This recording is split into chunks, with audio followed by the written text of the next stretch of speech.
शिवानी और आप देख रहे हैं बीजापुर एक्सप्रेस। चलते हैं खबरों की ओर।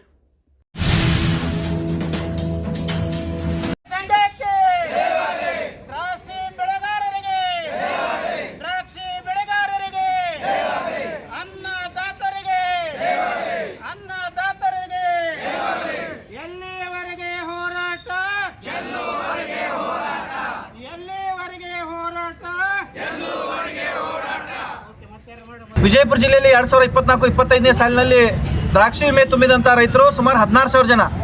ಅದರಲ್ಲಿ 2 ವರ್ಷ ಆದರೂ ಕೂಡ ಇಲ್ಲಿವರೆಗೆ ವಿಮೆ ಬರದ ಹಿನ್ನೆಲೆಯಲ್ಲಿ ಅಕ್ಟೋಬರ್ 26ನೇ ತಾರೀಕಿನಂದು ತಿಕೋಟ ಪಟ್ಟಣದ ಮುಖ್ಯ ಹೆದ್ದಾರಿಯನ್ನು ಬಂದ್ ಮಾಡಿ ದೊಡ್ಡ ಮಟ್ಟದ ಹೋರಾಟವನ್ನು ಮಾಡಿದಂಥ ಸಂದರ್ಭದಲ್ಲಿ ಸುಮಾರು 15 ಕಿಲೋಮೀಟರ್ ಎಲ್ಲ 3 ಕಡೆಯಲ್ಲಿ ವಾಹನಗಳು ನಿಂತು ಸಾಕಷ್ಟು ಅಡಚಣೆ ಉಂಟಾಗಿ ಆ ಸಂದರ್ಭದಲ್ಲಿ ತೋಟಗಾರಿಕಾ ಇಲಾಖೆಯ ಜಂಟಿ ನಿರ್ದೇಶಕರು ಇರ್ಬೋದು, ಬೆಂಗಳೂರಿನ ವಿಮೆ ಕಂಪನಿ ಅಧಿಕಾರಿಗಳಿರ್ಬೋದು, ಅದೇ ರೀತಿಯಾಗಿ ಮಾನ್ಯ ತಹಸೀಲ್ದಾರರು ಮತ್ತು ಪೊಲೀಸ್ ಅಧಿಕಾರಿಗಳು ಕೂಡ ಆ ಒಂದು ಸ್ಥಳಕ್ಕೆ ಆಗಮಿಸಿ ಅಧಿಕೃತವಾಗಿ ನೀವು ಹೋರಾಟ ಹಿಂಪಡ್ರಿ ಅಂತೇಳಿ ಬರೆದು ಕೊಟ್ಟಿದ್ದಾರೆ ನಮಗವರು. ಏನಂತಂದ್ರೆ 8 ದಿನದ ಒಳಗಾಗಿ ಎಲ್ಲ ವಿಮೆ ತುಂಬಿದಂಥ ದ್ರಾಕ್ಷಿ ಬೆಳೆಗಾರರಿಗೆ ಸಂಪೂರ್ಣವಾಗಿ ನಾವು ಏನಾದ ಪರಿಹಾರ ಕೊಡ್ತೀವಿ ಅಂತ ಹೇಳಿದ್ರು. ಈಗ ಅದಾಗಿ ಸುಮಾರು 3 ತಿಂಗಳು ಕಳೆದ್ರು ಕೂಡ ಅದರಲ್ಲಿ ಇನ್ನೂ ಒಂದು 3,000-4,000 ಜನ ರೈತರು ಇನ್ನೂ ಅವ್ರಿಗೆ ವಿಮೆ ಬರಬೇಕಾಗ್ಯದ. ಇವತ್ತು ಕೇಳಕ್ಕಾಗಿ ಏನು ಹೇಳಕತ್ತಾರ ಅವರು, ಜನವರಿ 15ರೊಳಗಾಗಿ ಮಾಡಿಸ್ಕೊಡ್ತೀವಿ ಅಂತ ಹೇಳಿದ್ರು, ಆದರೂ ಕೂಡ ಇಲ್ಲಿವರೆಗೆ ಮಾಡಿಲ್ಲ.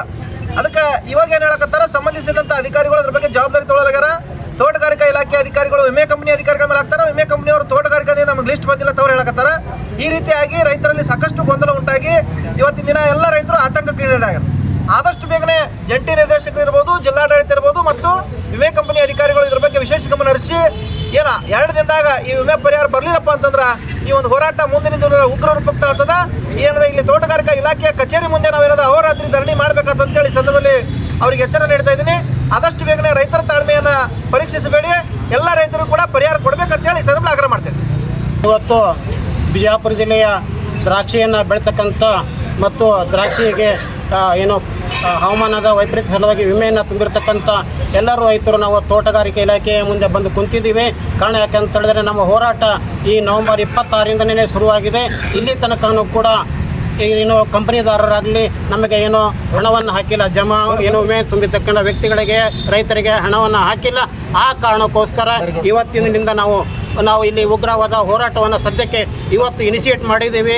ಇನ್ನು ಮುಂದೆ ಯಾವ ರೂಪ ತಾಳುತ್ತೆ ಅದು ಗೊತ್ತಾಗೋದಿಲ್ಲ. ಹಾಗಾಗಿ ಸರ್ಕಾರ ಕೂಡಲೇ ಎಚ್ಚೆತ್ತುಕೊಂಡು ಜಿಲ್ಲಾಡಳಿತ ಆಗಲಿ, ರಾಜ್ಯ ಸರ್ಕಾರ ಆಗಲಿ, ಆನಂತರ ಇಲಾಖೆಗಳಾಗಲಿ ಇದ್ರ ಕಡೆ ಗಮನ ಹರಿಸಿ ರೈತರಿಗೆ ಸಮಸ್ಯೆಯನ್ನು ಪರಿಹರಿಸಬೇಕಂತೇಳಿ ನಾನು ಕೇಳ್ಕೊಳ್ತಾ ಇದ್ದೀನಿ. ಆನಂತರ ನಮ್ಮ ಜಿಲ್ಲೆಯ 8 ಜನ ಶಾಸಕರಿದ್ದಾರೆ. ಬರ್ತಕ್ಕಂಥ 22ನೇ ತಾರೀಕು ವಿಶೇಷ ಅಧಿವೇಶನದಲ್ಲಿದೆ. ಈ ವಿಷಯದ ಬಗ್ಗೆ ದ್ರಾಕ್ಷಿ ಬೆಳೆಗಾರರ ವಿಮಾ ಸಂಬಂಧಪಟ್ಟಂತೆ ಧ್ವನಿ ಎತ್ತಿ ಆ ವಿಧಾನಸೌಧ ದಾಖಲೆಯನ್ನು ಆಗಿ ಮಾಡಿಬಿಟ್ಟು ಸರ್ಕಾರದಿಂದ ಒಂದು ಉತ್ತರವನ್ನು ಪಡ್ಕೊಳ್ಬೇಕು. ಹಾಗೆ ಸರ್ಕಾರದಿಂದ ನಮಗೆ ಪರಿಹಾರನ ಕೊಡಿಸಕ್ಕಂಥ ನಿಟ್ಟಿನಲ್ಲಿ ಪ್ರಯತ್ನಿಸಬೇಕಂತೇಳಿ ನಾನು ಈ 8 ಜನ ಶಾಸಕರಿಗೂ ಕೂಡ ನಾನು ನಮ್ಮ ಬಿಜಾಪುರ ಜಿಲ್ಲೆಯ ರೈತರ ಪರವಾಗಿ ನಾನು ಕೇಳಿಕೊಳ್ತಾ ಇದ್ದೀನಿ.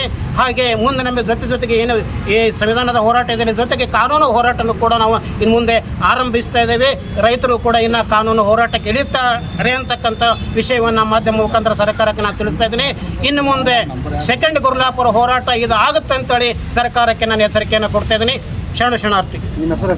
ಆದಿಯೋಗಿ ಸದಾಶಿವ ಕಿರಿಮಠ್, ರಾಜ್ಯಾಧ್ಯಕ್ಷರು, ರಾಷ್ಟ್ರೀಯ ರೈತ ಸಂಘ ಹಾಗೂ ಹಸಿರು ಸೇನೆ, ವಿಜಯಪುರ.